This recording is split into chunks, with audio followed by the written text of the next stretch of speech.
Hello, this is the second part of my practice routine that I'd like to share with you. And the second part of my routine is flexibility exercises. Flexibility exercises are important for the obvious reason that it improves your flexibility, but there are also other reasons to practice them as well. They improve your muscle tone in your lip muscles. They help to maintain your setting and minimize lip movement from high to low notes or low to high notes. They help improve your endurance. Practicing them at a medium tempo can help you to manage airflow and develop a sense of fluency going from high to low or low to high. It is a good way to develop a consistent tone quality in all registers. The first thing I want to tell you is I play different patterns. I start off lower and I gradually go higher, and I use what you call the overtone system. If you're not familiar with it, each valve combination turns the trumpet into a bugle. For example, 1, 2, and 3, you could play just like a bugle. Then the next combination that would come after that would be first and third. And again, it's a bugle just a half step higher.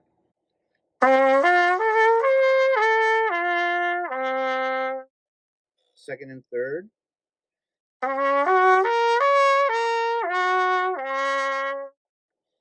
First and second.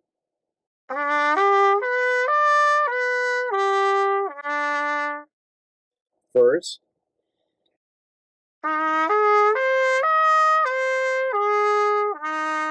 Second valve.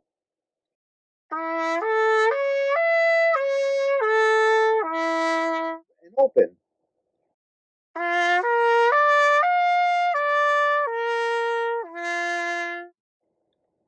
Now, I use the overtone series, but I don't start on 1, 2, and 3. I start on first and second valve.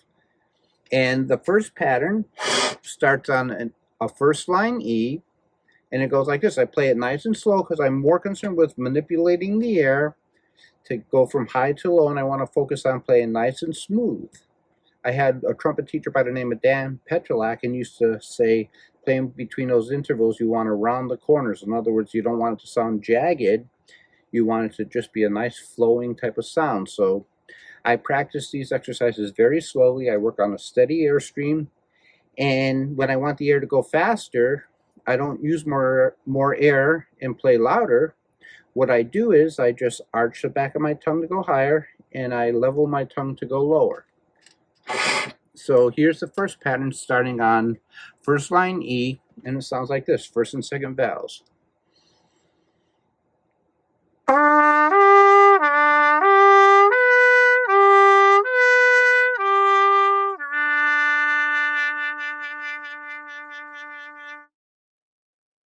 And when I play this exercise, like I said in my first set of the warm-up routines, I rest as long as I play. So you give your lips a chance to rejuvenate.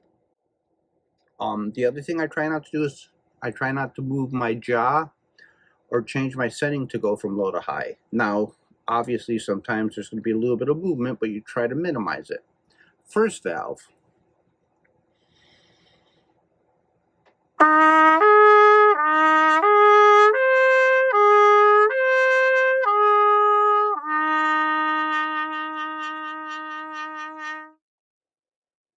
And again, the vibrato is a jaw vibrato. It's not for musical purposes. It's just to help me find where the most open part of my sound is. So I would never play like that on a real song. This is just doing an exercise for my chops to help me get the best possible sound. Okay, next pattern is second valve.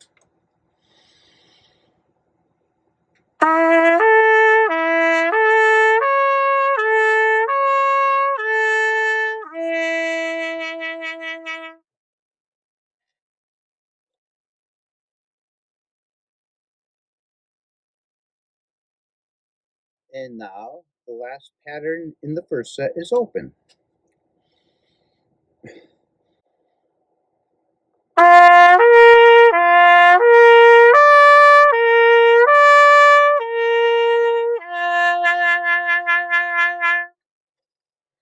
And remember, a good way to keep from moving your jaw too much as you're going higher is to think about moving in opposites. So as you go higher, put a little gentle force to keep your jaw down. Try to pull your jaw down as you ascend, and that will help you to keep from pushing your jaw up to hit the high notes, and it'll keep your sound much more open, and it'll give you more accuracy, because the least amount of movement in your face, the more accuracy you're going to have.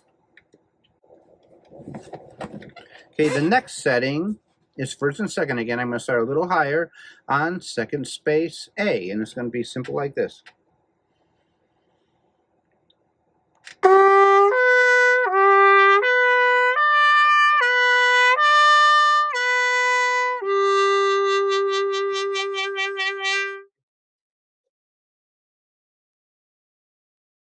And rest as long as you play. First out.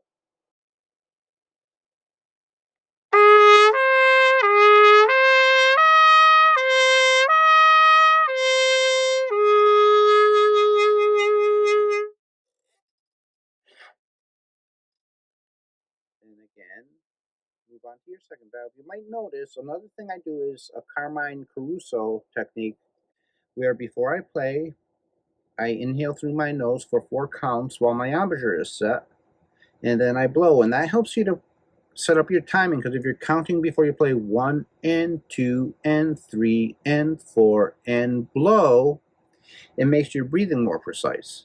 The other thing is, by breathing through my nose, I don't have to readjust my embouchure. Now, there's 2 schools of thought on this. The general rule that most people teach you is you're better off to breathe through your mouth because you won't dry out your throat. That being said, if you're playing lead and you're really in the upper register and you have to take a really quick breath, sometimes I like to breathe through my nose when I'm playing lead like that, so that I don't have to reset my embouchure for the high note. But that would be a personal decision. It's not a right or wrong answer. Like I say, the general tradition is breathe through your mouth, not through your nose. But like I say, I like the Carmine Caruso concept of breathing through your nose sometimes so that your embouchure doesn't change. I don't think Carmine Caruso expected people to breathe through their noses when they were playing regular gigs. He just wanted them to do that for his exercises. Okay, and the last one is open.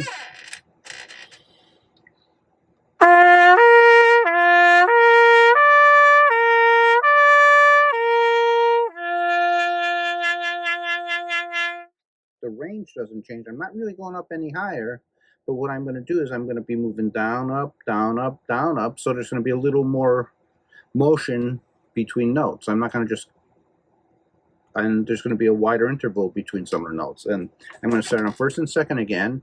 And again, I'm going to start on second space A, so the range isn't going to change. It's just the pattern is going to change to make you go up and down a little bit more and to play wider intervals.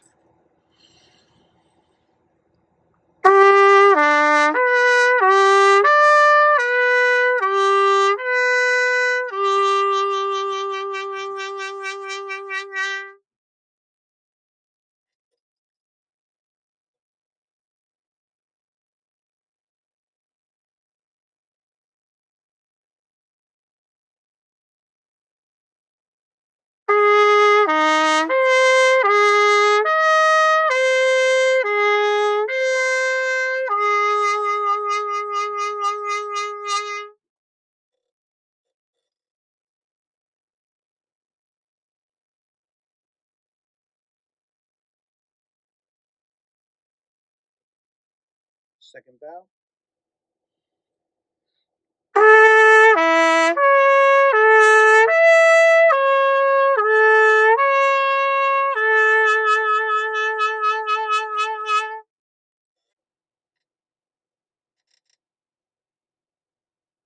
And open.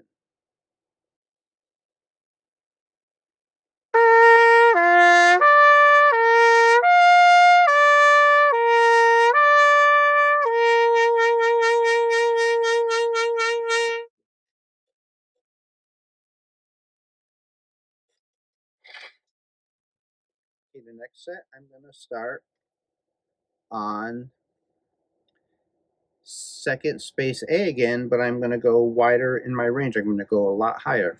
So here we go.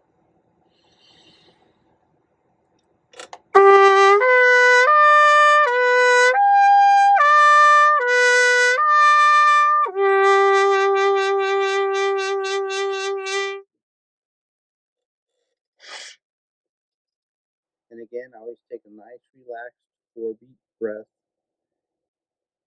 timed, so that you time your breathing to start exactly on the beat. First valve.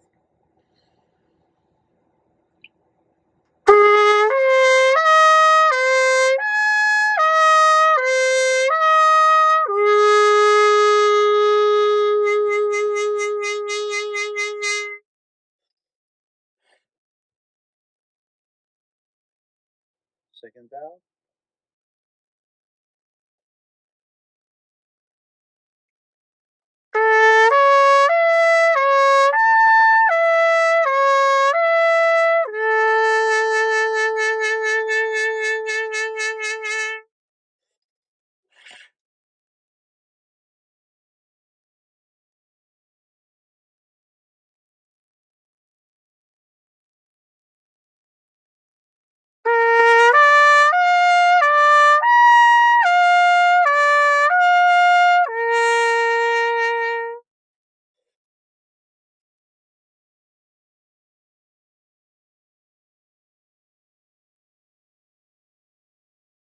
Okay, the next set, starting on first and second valve again, second space A, but I'm going to go up a little higher. I'm going to go up to a C sharp.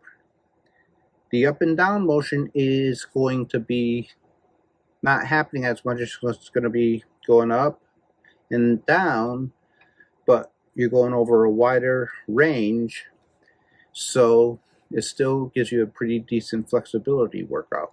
And it also helps you to match up the low setting with the really high setting. So first and second valve.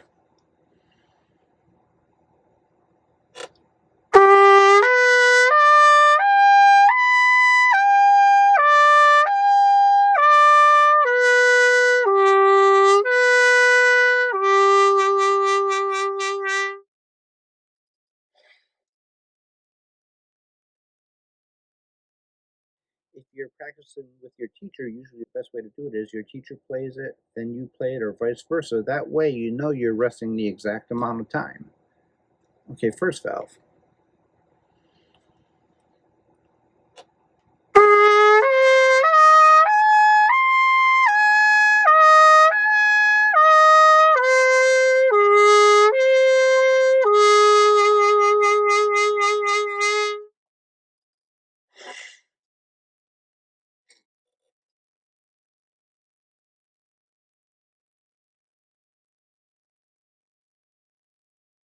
Second valve.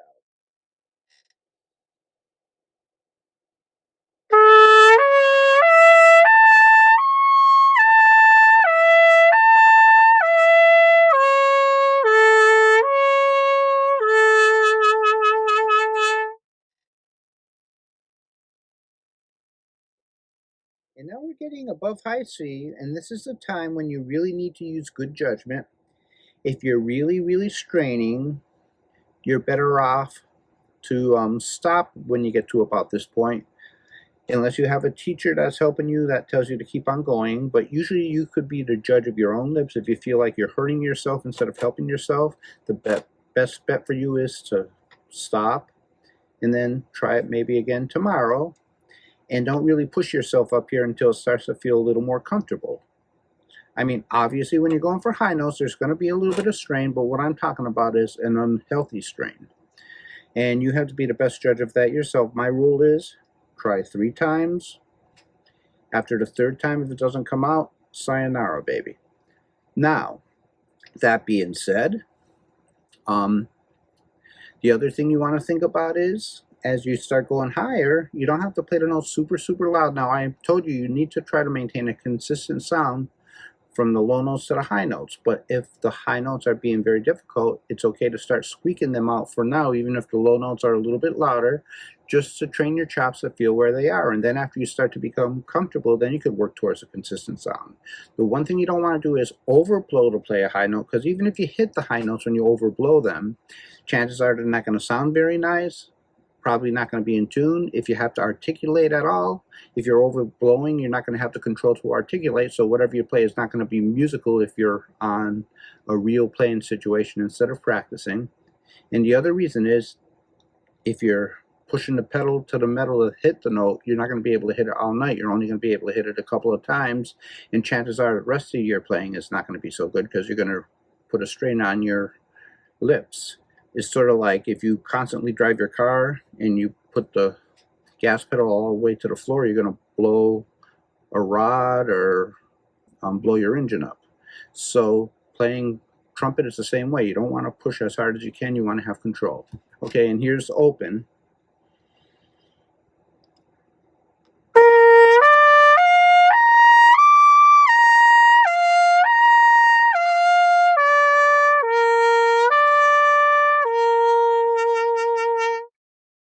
Okay, next step, starting on first and second valve, starting on a C sharp, and we're going to go up to an E above high C.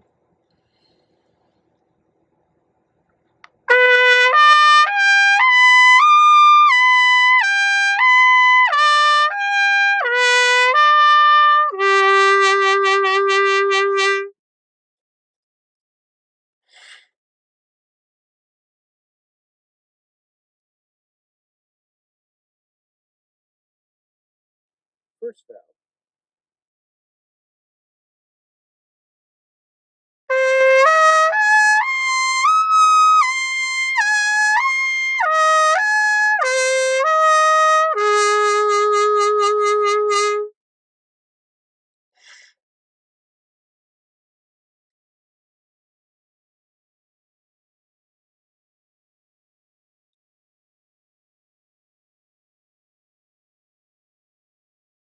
Second valve.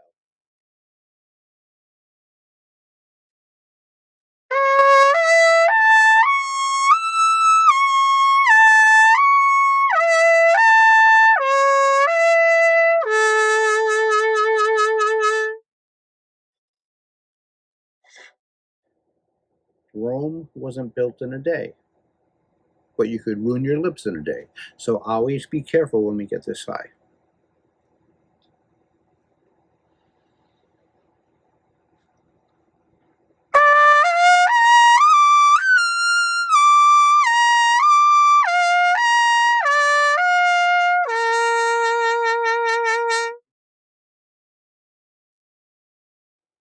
Now we're going to start on that E, and we're going to go to an A above double high C. If you're uncomfortable, stop now and save it for another day. The minute you start really feeling strained, I would rather you stopped and just play where you're relatively comfortable. You could strain a little bit because you're trying something new, but you could tell whether you're hurting yourself or helping yourself. And again, it's best to have a good private teacher that could guide you to really be sure you're not hurting yourself. Unless you're an experienced player, then you can make your own choices.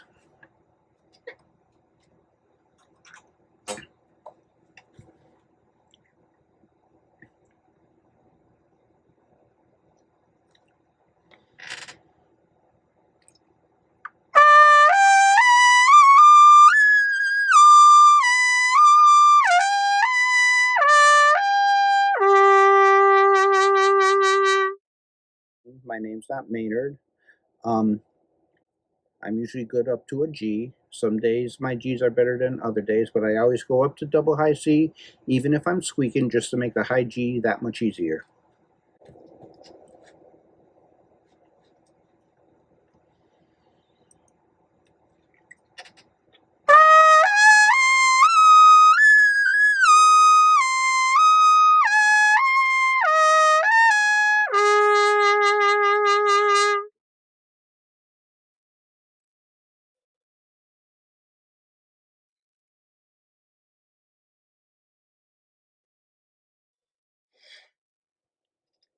And it's very important that you take a good, healthy breath before you play. That time I was talking, and again, I sort of skipped the breathing part.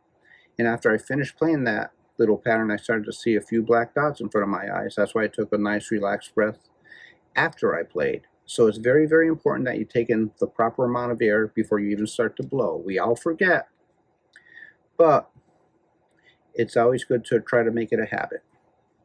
I'm going to breathe this time even though I was talking. Second valve.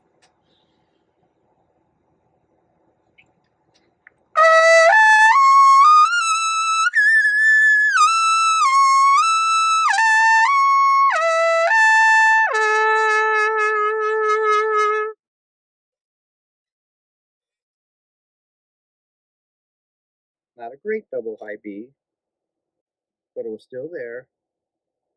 So I could say I did it, even though I would never play it on a gig because I don't think it would sound good enough. And if you can't play it musically and in tune, you're better off not to play it. There's guys that really do that well, and you don't want to embarrass yourself, and you don't want to make the rest of the band sound bad because of your ego, because you're always supposed to make the music sound good, not yourself.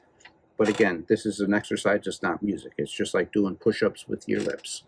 Okay, open, starting on a G, up to double high C, maybe.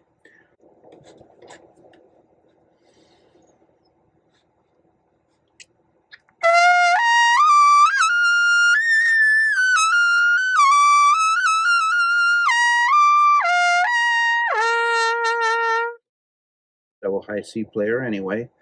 But that's my flexibility routine.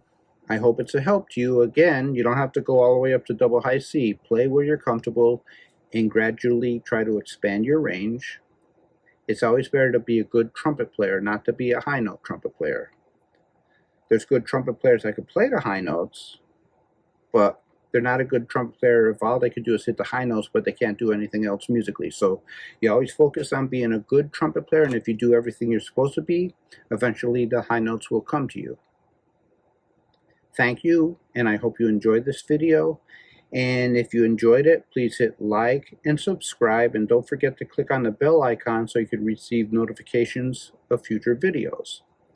My next video is going to be lip trills or lip slurs, which is the third part of my routine. Thank you.